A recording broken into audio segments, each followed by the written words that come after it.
오늘 말씀드린 무해지환급형이나 가입하면 안 되는 보험을 가입했다거나 없으면 안 되는 특약이 빠져 있다거나 이런 게 여러 개 해당된다. 그러면 정말 심각한 상황일 수도 있습니다. 어느 정도 납입을 하셨더라도 부분 삭제나 일부 특약을 축소하는 등 리모델링을 하는 게 나을 수도 있다는 거죠. 처음 가입할 땐 나름 이 점이 좋고 이건 뭐가 좋다 이런 설명을 들은 것 같은데 내용을 기억하려 하면 가물가물하기만 한 보험, 친구라서, 가족이어서, 지인이 소개해줘서, 전문가 말이니까 믿고 가입한 분들이 대다수지만 이분들과 상담을 진행하면서 특약 하나하나 설명드리다 보면 무언가 잘못됐다는 걸 깨닫는 경우가 많습니다. 피 같은 내 돈을 10년 혹은 그 이상 쏟아부은 후에야 잘못 가입했구나 라는 걸 인지한다면 기분이 어떨까요? 그러기 전에 잘못된 부분들 꼭 바로 잡으셔야 하고요. 잘못된 부분을 바로 잡자 혹은 이런 점에 주의해서 보험을 가입하자. 이게 오늘의 주된 내용입니다. 매달 10만원, 20만원씩 내는데 정작 중요한 보장은 제대로 들어있지도 않고 설상가상으로 최근에 어떤 치료라도 받았다면 이미 생겨버린 병력 때문에 유병자 보험으로 비싸게 가입해야 하는 이런 상황을 수도 없이 많이 봤습니다.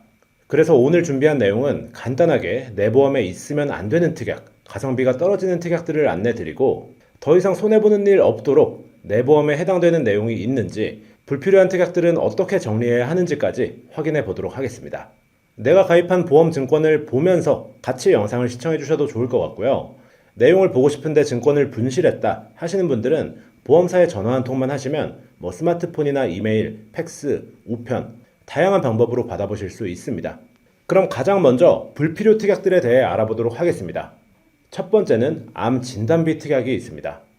암 진단비 하면 보장성 보험의 대표적인 특약이고 가장 중요한 특약이라고 여러 번 말씀드렸는데요. 하지만 여기서 말씀드리는 암 진단비는 일반 암 진단비가 아닌 특정 10대 암, 소화기계암, 위암 진단비, 폐암 진단비, 대장암 진단비, 그리고 특히들 많이 가입하시는 고해감 진단비, 이런 특약들을 불필요하다고 말씀드리는 겁니다. 특히 고해감은 백혈병, 뇌암, 골수암 등 몇 가지 중대한 암에 대해서만 보장을 하는데요.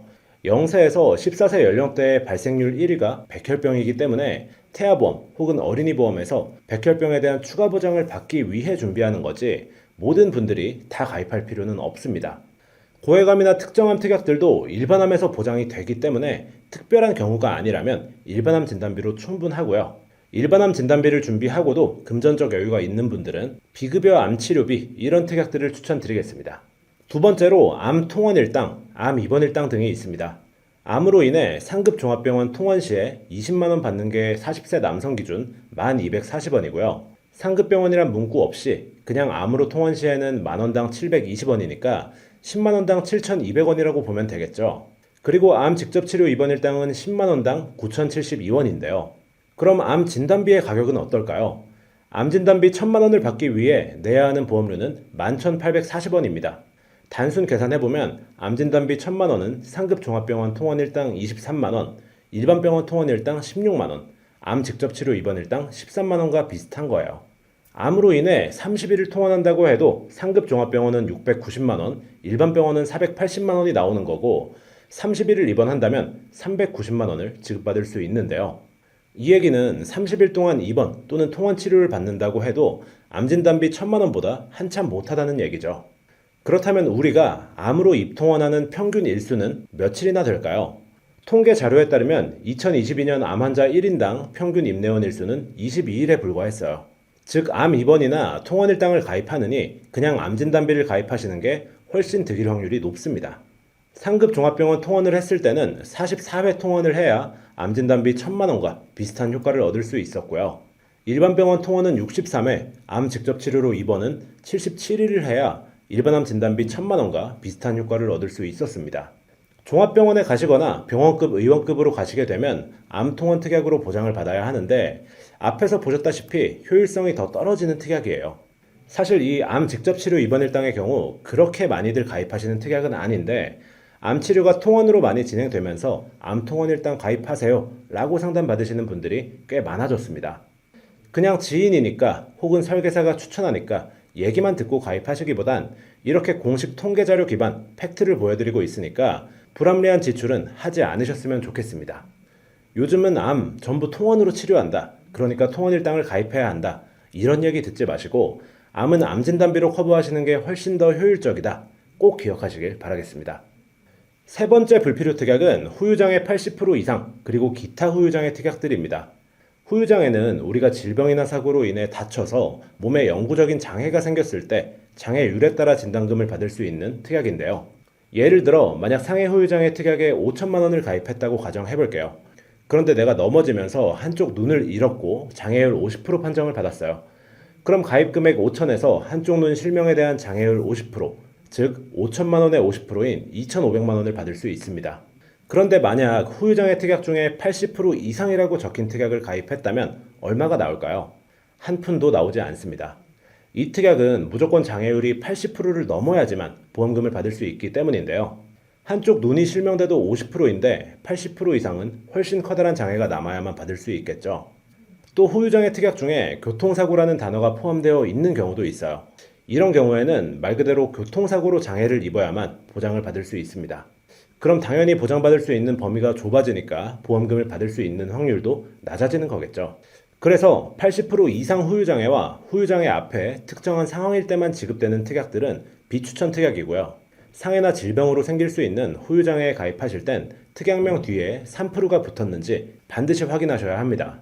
앞서 말씀드린 80% 이상이 아니라 3% 이상만 받아도 해당되는 보험금을 받을 수 있는 거죠. 보험 가입하시기 전에 반드시 확인해 보시길 바라겠습니다. 네 번째 불필요 특약은 1에서 8종, 1에서 7종 수술비 특약입니다.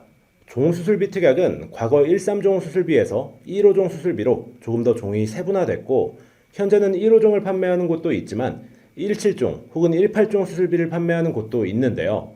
이게 과연 숫자가 늘어날수록 우리에게 유리한 걸까요? 결론부터 말씀드리면 전혀 아닙니다. 이름만 비슷하지 완전히 다른 수술비예요. 해당 수술비의 가장 큰 문제점은 비급여 수술이 보장되지 않는다는 점입니다. 비급여란 건강보험 혜택이 적용되지 않는 치료비를 얘기하고 병원에서 자체적으로 금액을 정하기 때문에 병원마다 금액 차이가 존재하는 항목이에요. 대표적인 비급여 수술로는 다빈치 로봇 수술이 있고 하이프 수술, 맘모톰 수술 등이 다 비급여에 속하기 때문에 보장받을 수가 없고요. 현재 약관에는 없고 앞으로 나오게 될 신기술 치료, 그리고 급여 항목에서 비급여 항목으로 바뀐다거나 하는 경우에도 보상을 받을 수가 없습니다. 반면 기존에 판매하던 1호종 수술비는 어떨까요? 미용 목적이나 항문질환 등 일부 빠지는 수술이 있긴 하지만 대부분의 수술, 그러니까 급여든 비급여든 관열이든 비관열이든 심지어 추후에 새롭게 나오게 될 수술이나 지금은 급여지만 나중에 비급여로 바뀌는 수술까지도 전부 보장을 받을 수 있습니다. 숫자가 늘어났다고 해서 무조건 좋다고 생각할 게 아니라 보장 내용까지 꼼꼼히 확인해 보시고 가입하시길 바라겠습니다. 불필요한 특약 다섯 번째는 사망 특약입니다. 여러분들은 살아있을 때 잘 보장받는 것과 죽고 나서 나오는 사망보험금, 이 중에서 어떤 게 더 중요하다고 생각하시나요? 아마 대부분의 사람들은 살아있을 때 받는 게 더 중요하다고 생각을 할 겁니다. 당장 치료비가 없어서 효과적인 치료를 받지 못하고 있는 상황인데 사망보험금만 몇 억이 준비되어 있다면 아무 의미도 없겠죠. 우선적으로 중요한 건 내가 살아있을 때 잘 보장받는 보험이라고 생각합니다. 질병으로 아프고 상해로 다치게 된다면 병원비도 필요하고요. 상태에 따라서 경제활동을 중단해야 하는 상황에 놓이게 된다면 소득은 줄어들고 대출금, 할부금, 생활비, 양육비까지 훨씬 더 큰 부담으로 다가올 겁니다. 그런데 요즘은 종합보험을 가입하면서 내가 가장이니까 질병 사망과 상해 사망을 추가해서 가입하는 게 낫지 않을까, 이런 생각을 하시는 경우가 많이 있는데요. 종합보험에서 추가하는 질병 사망 특약은 몇 가지 치명적인 단점이 있습니다. 간단하게 말씀드리면 가격은 비싸고요. 최대 만기 나이는 80세가 끝이에요. 즉, 80 이후에 질병으로 사망한다면 보험금을 받을 수 없는 거예요. 늘어나는 평균 수명을 생각하면 받지 못할 확률도 높은데 보험료는 굉장히 부담되는 상황인 거죠. 따라서 건강보험 가입 시에는 질병 사망을 넣을 필요가 아예 없다고 생각하고요. 혹시라도 사망보장을 좀 전문적으로 원하는 분들은 질병 사망이 아닌 정기보험 또는 종신보험을 선택하시는 게 맞습니다. 개인적으로는 이 둘 중에서도 종신보험보다 정기보험을 준비하시는 게 조금 더 합리적이라고 생각을 하는데요. 내 아이가 성인이 될 때까지 혹은 30세가 될 때까지 이런 식으로 기간을 정해놓고 보장받을 수 있기 때문에 가격이 종신보험 대비 훨씬 저렴합니다. 반면 종신보험의 경우에는 보장기간이 사망 시까지죠. 언젠간 무조건 보장받을 수 있다는 점이 장점인 반면 가격 역시 그만큼 비싸집니다. 사망보장은 남겨질 가족들을 위한 책임감이다. 뭐 이런 얘기도 있죠. 가장이나 부모의 사망은 내 아이가 성인이 되기 전, 즉 어릴 때일수록 타격이 클 거예요. 이 짧은 시기만 굉장히 부담 없는 가격에 보장받을 수 있는 정기보험, 이 정기보험이 더 합리적인 선택지라고 생각합니다. 물론 여유가 되시는 분들은 종신보험을 비교해보고 저렴한 곳으로 어느 정도 준비해두시면 이것도 좋은 방법이라고 생각해요. 하지만 종신보험에 10만 원에서 많게는 수십만 원, 이렇게 돈을 쓰기에는 현실적으로 힘든 경우가 많은 것 같습니다. 내 아이가 스스로 자립할 수 있는 나이까지만 나의 사망이라는 리스크에 부담 없이 대비하는 것을 추천드리겠습니다. 여섯 번째 불필요 특약은 응급실 진료비 특약입니다. 근데 팀장님, 응급실에 가게 되면 병원비가 많이 나오게 되지 않나요? 맞습니다. 응급실은 한 번 다녀오면 간단한 검사나 처치만 했는데도 적게는 몇만 원, 많게는 몇십만 원 이상 나온 경험을 하신 분들이 주변에 한 분쯤은 계실 텐데요. 하지만 여러분, 응급실 비용도 실손보험에서 대부분은 보장받을 수 있습니다. 따라서 응급실 특약을 따로 준비하실 필요까지는 없다고 생각하고요. 물론 예외 상황도 있긴 합니다. 실비는 가입 시기에 따라서 1세대, 2세대, 3세대, 그리고 현재 판매 중인 4세대 실비로 구분됩니다. 응급실은 응급과 비응급으로 나뉘게 되는데 비응급인 경우에는 앞서 말씀드린 4세대 실비에서는 보장이 안 됩니다. 따라서 내 보험 가입 상태에 따라서 구성 여부를 결정하셔야 하는데요. 하지만 중요한 건 응급실 특약이 그렇게까지 중요한 특약은 아니기 때문에 우선순위가 되는 특약들을 먼저 준비하신 후에 그래도 여유가 된다, 뭔가를 더 넣고 싶다 하시면 그때 가서 준비하시는 게 좋습니다. 정리하자면 응급실 특약은 태아보험이나 자녀가 성장 시기일 때만 추천드리는 특약이고요. 일반적인 경우에는 비추천드리는 특약입니다.